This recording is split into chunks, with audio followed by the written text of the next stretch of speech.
Hi hello welcome to NIN media. నేను మీ journalist విప్లవశ్రీ. మొన్నటిదాకా అయోధ్య, బాబ్రీ మసీదు, రామ మందిరం ఆ నినాదం ముగిసిందో లేదో, వారణాసి, జ్ఞానవాపి మసీదు, విశ్వేశ్వరాలయం, తాజాగా ఆ జాబితాలో రాజస్థాన్లోని అజ్మీర్ షరీఫ్ చేరింది. అసలు ఈ దేశంలో ఇవి తప్ప ఇంతకు మించిన సమస్యలే లేవా? అంతులేని అసమానతలు, అదుపులేని ధరలు, ఆ తర్వాత అంతకంటే మించి కూడా ఆకలి, నిరుద్యోగంతో ప్రజా జీవితం అంతకంతకు ఆగాధంలోకి జారిపోతుంటే ఇవేవి కనీస చర్చకు నోచుకోకపోవటం వైచిత్రి.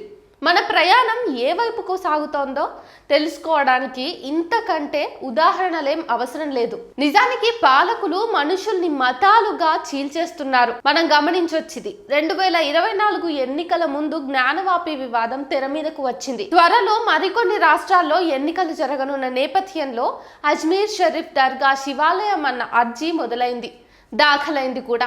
రాజస్థాన్ కోర్టు ఆ పిటిషన్ విచారించడానికి అంగీకరించింది.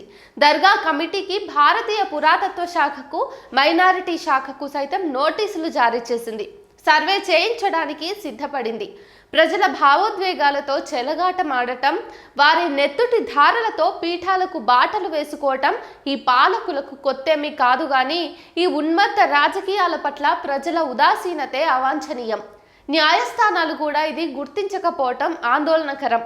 అందుకే కండ్లకు కషాయం పులిమి మరీ సామరస్యాన్ని కూల్చేస్తున్నారు మన పాలకులు. అజ్మీర్ షరీఫ్ ఖాజా మొయినుద్దీన్ చిస్తి దర్గా కింద దేవాలయం ఉందని మధ్యాహ్నం అర్జీ దాఖలు చేస్తే వెంటనే కోర్టు దాని విచారణకు స్వీకరిస్తుంది. పురాతత్వ శాఖ సర్వే ప్రారంభించేస్తుంది కూడా. కానీ ముస్లింలపై దాడులు, మూక హత్యలు గత 10 ఏళ్ల నుంచి కొనసాగుతూనే ఉన్నాయి. వీటిని పట్టించుకున్న దాఖలాలు కూడా మనకు కనబడవు. ఇది సంఘ్ పరివార్ ఎజెండా అని ప్రత్యేకంగా చెప్పాల్సిన అవసరం కూడా లేదు. అజ్మీర్ దర్గా కింద శివాలయం ఉందన్న వాదన 3 ఏళ్ల నుంచి కొనసాగుతూనే ఉంది. ప్రకటనల మీద ప్రకటనలు జారీ చేస్తూనే ఉన్నారు. అజ్మీర్ షరీఫ్ దర్గా దాదాపు 400 ఏళ్ల నుంచి ఉంది. అన్ని మతాల వారు ఈ దర్గాను సందర్శిస్తారు. ఒక రకంగా దర్గాలు భిన్నత్వంలో ఏకత్వానికి తార్కాణంగా నిలుస్తాయి. ఈ దర్గాను సంకట్ మోచన్ మహాదేవ్ దేవాలయంగా ప్రకటించాలని హిందూ సేనకు చెందిన విష్ణుగుప్తా పిటిషన్ దాఖలు చేశారు. సదరు విష్ణుగుప్తాకు దర్గా కింద హరహర దేవాలయం ఉన్నట్టు కల వచ్చిందట. ఆ కళ ఆధారంగా ఆయన పిటిషన్ దాఖలు చేశారు. విఘ్నత గల కోర్టు దాన్ని విచారించడానికి అంగీకరించడం ఇక్కడ విషాదం. ఇందులో విష్ణుగుప్తా మత రాజకీయ చదరంగంలో చిన్న పావు కావచ్చు. దీని వెనుక పెద్ద ప్రణాళిక ఉందనడం అనేది ఏదైతే అంశం ఉందో అది మనం సత్యంగా కూడా చూడొచ్చు. ఈ దర్గాకు సంబంధించిన రిజిస్ట్రేషన్లన్నింటినీ రద్దు చేయాలని కూడా అభ్యర్థించారు. ఈ దర్గా పర్యవేక్షణ ప్రధాన ద్వారం హిందూ వాస్తుశాస్త్రానికి అనుగుణంగా ఉన్నట్టు కనిపిస్తోందని ఈ పిటిషన్లో పేర్కొన్నారు.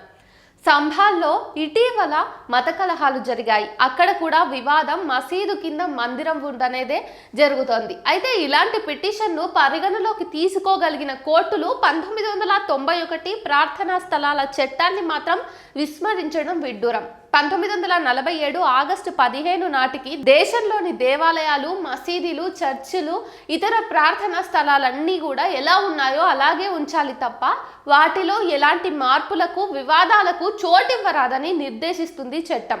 ఇప్పుడు అలాంటి వాటి గురించే వివాదాలు లేవనెత్తుతూ పిటిషన్లు దాఖలు చేస్తే వాటిని విచారణకు స్వీకరించడం ఈ చట్టాన్ని ఉల్లంఘించడమేనని జడ్జీలకు ఎందుకు తట్టదో అంతుపట్టట్లేదు. 1991 నాటి చట్టాన్ని ఉల్లంఘిస్తే 3 ఏళ్లు జైలు శిక్ష, జరిమానా విధించే అవకాశం చట్టంలోనే ఉంది. అర్జీలు పెట్టుకున్న వారికి, వాటిని విచారించిన జడ్జీలకు ఈ చట్టం కింద శిక్ష పడ్డ దాఖలాలు ఎక్కడా లేవు. హిందూ రాజులే హిందూ దేవాలయాలను కొల్లగొట్టిన సందర్భాలు కూడా కోకొల్లగా ఉన్నాయి. ఈ దేశంలో దేవాలయాల విధ్వంసం ఓ కాదనలేని చారిత్రక సత్యం. ఇందుకు ఏ మతానికి మినహాయింపు లేదు. అదే సమయంలో ఈ విధ్వంసాలు, మత విద్వేషాలు మధ్యయుగాల నాటి అజ్ఞానానికి, అనాగరికానికి, రాజ్య విస్తరణ కాంక్షకు ప్రతీకలు అనడం అనేది కూడా అంతే వాస్తవం. కానీ ఈ తరతరాల మూఢత్వాన్ని, మూర్ఖత్వాన్ని ఛేదించుకుని శాంతి, సహజీవనం, సామరస్యాలను సాధించిన పరిణామం ఉంది. వీటిని కాపాడుకోవడం, మరింత ముందుకు తీసుకుపోవడం నేటి ఆధునిక సమాజ లక్ష్యాలు కావాలి తప్ప తిరోగమనంలోకి నడవడం కాదు కదా. మరి ఎందుకు దేవాలయాల పేర మసీదుల్ని కూల్చాలని, లేకపోతే ఇంకో రకమైనటువంటి మతతత్వ వాదనను ఈ పాలకులు, వీటికి అనుబంధమైన సంస్థలు ముందుకు తీసుకొని వచ్చి దేశంలో శాంతి భద్రతలు లేకుండా, దేశంలో ఇంకే సమస్యలు లేవన్నట్టుగా ఎందుకు వీళ్ళు దీన్ని ఇంకో రకంగా పోర్ట్రే చేస్తున్నారనేది పాలకులే సమాధానం చెప్పాల్సిన విషయం.